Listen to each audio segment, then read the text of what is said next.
Здравейте, приятели, добре дошли в моя YouTube канал. В това видео ще режем гривни.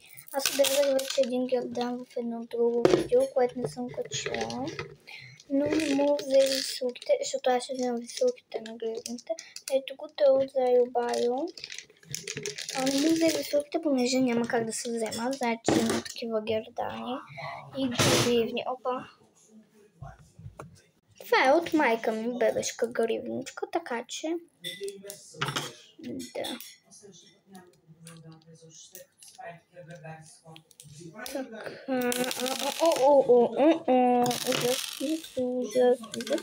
Ужас. Да си ги сложа ето в тази капсулка.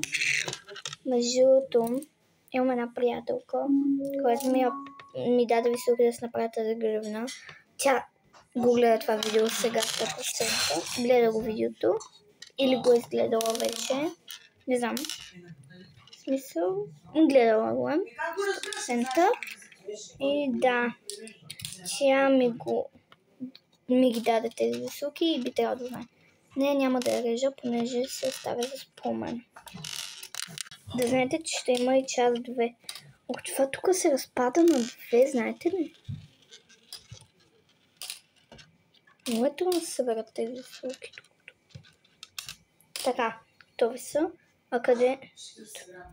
2. Даже не са 2, ами... Готово, имаме една панделка и топчета.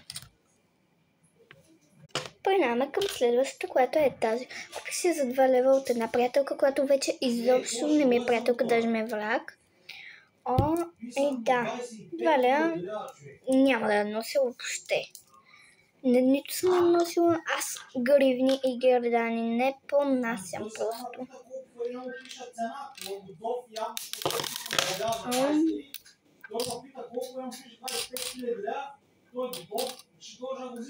Хора, не слушайте, баща ми си говори там.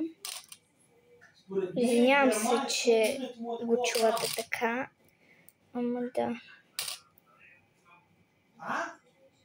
Това не може да се извади. Ау, как?